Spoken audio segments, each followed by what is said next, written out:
in the exercise that I do called the model of the world, which is really where I'm getting the neural pattern software and diagnosing, the second question I ask is, what is your purpose? Why are you here? Now, a lot of people's kind of a you'll see in my notes, probably about 85% are absolutely clueless. They do not know what their purpose is. Why are you here? Why are you you? Why are you in this life as you? Is it random? Is there meaning? Is there mystery to you? What's your purpose?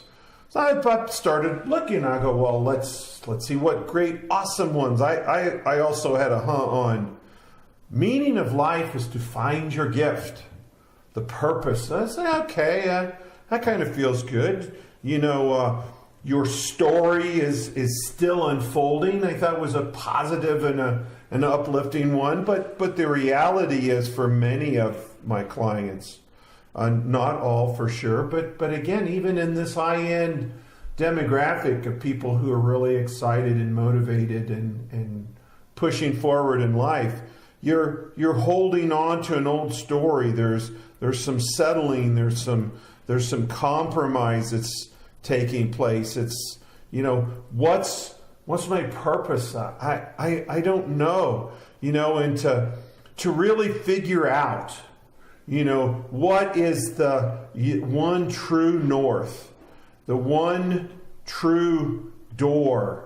Because even if you go in one and wander around and come back out and go into this one, to pretend you don't have a door, that you don't have a purpose and a place to go and something to do, it's time. If you don't have a very tight, very concise purpose statement, then tonight is a great tool for you. So let me go through the worksheet.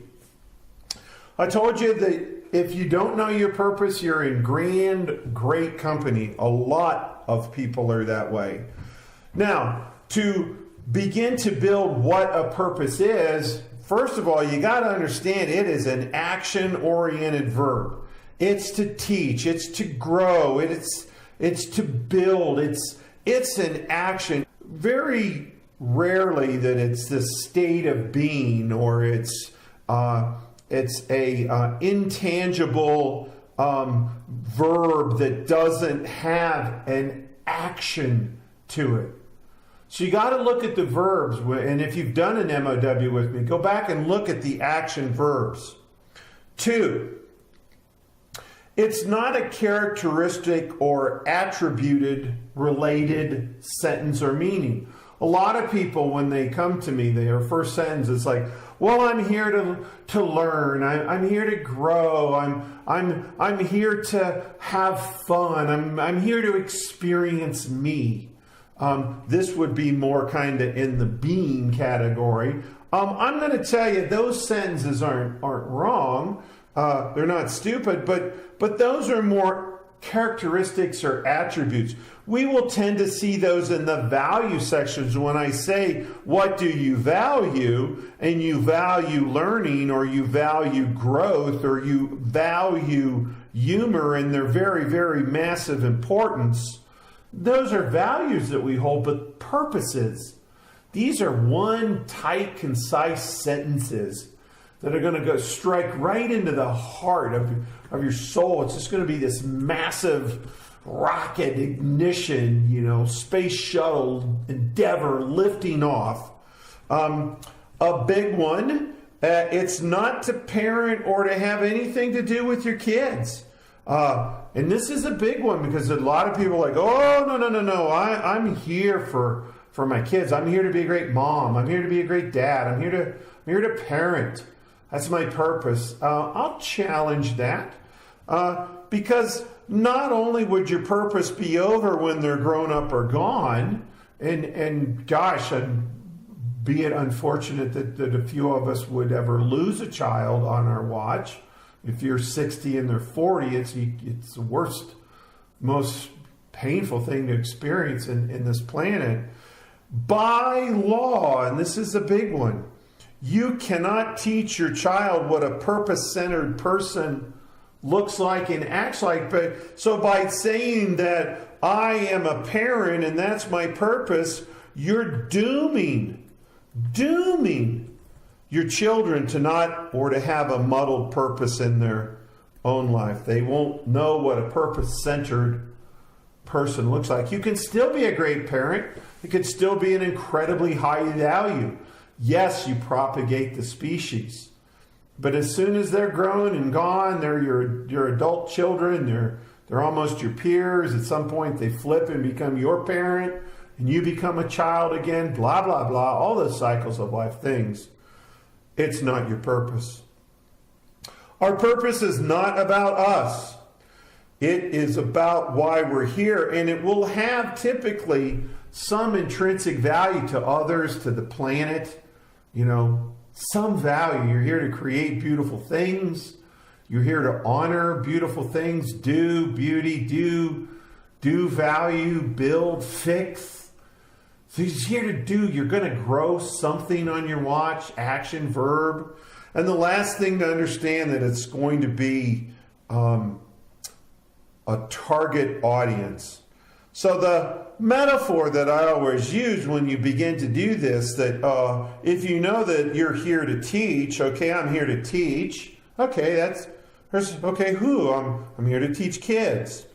Okay, I'm here to teach high school kids. No, I'm here to teach high school special needs. No, I'm even more than that. You can drill all the way down that I'm here to just work with autistic high school kids. That would be a very articulated future. And if you burn out 15, 20 years later, it didn't mean that your purpose was wrong.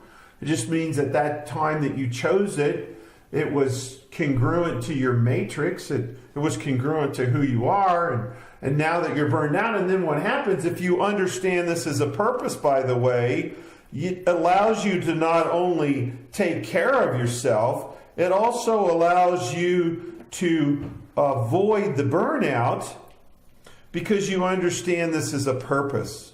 And so it even gives you some staying power, and you'll even take good vacations, or maybe go take a 5-year sabbatical and go back and get your master's in autism and write a book on blah, blah, blah. There's all kinds of ways it evolves itself. I mean, I went from being in the military, into corporate life, always searching for my meaning, into masters in social work, into neuro-linguistic programming, to who I am today.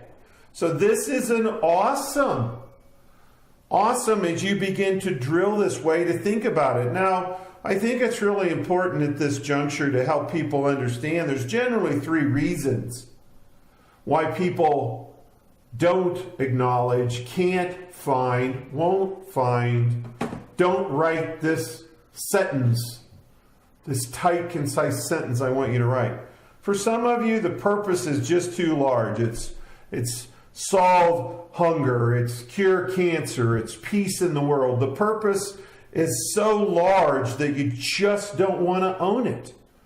Now, for others, it may appear to be the same, but the point is you're too small vis-a-vis the purpose. It still might be noble that you're here to cure cancer, change food in Africa, bring water to every village in the Sudan. But you're not big enough to do it. You know what it is. You're not big enough, or even if it doesn't rise to the level of world hunger, it's still noble, or even at a more mundane level, you just don't see or perceive that you are worthy of even changing one soul, one life, one circumstance. You're just here surviving, doing the best you can, telling yourself the story of all your pain, all your broken legs are real. But the last one is the biggest one. And it's the one that I wrestle with the most with people. They believe, well, if I say I've got to do this, there's too much that's got to change in my life. And it might have to do with my spouse. It might have to do with the kids. It might have to do with retirement. It might have to do, well, I've been doing this for 30 years. I got my education. I've been in this corporate vertical for 30 years. Just know, as you begin to ignite this one sentence, look for your action verbs, look for your target audience. What I want to be able to do is to help you ignite that one sentence. Now, there is a format to it. And I'm going to show you here in a moment. These are real live client works over the years that I've gathered from MOWs and iterated and worked. It always begins in this form. I, Bill Sumner, see, hear, feel, know with great certainty that the purpose of my life is. I, Bill Sumner. I, John Smith. I, Jane Doe. See, hear, feel, know. Close your eyes. Feel the goosebumps. Tighten this sentence with great certainty. These are some of the sentence.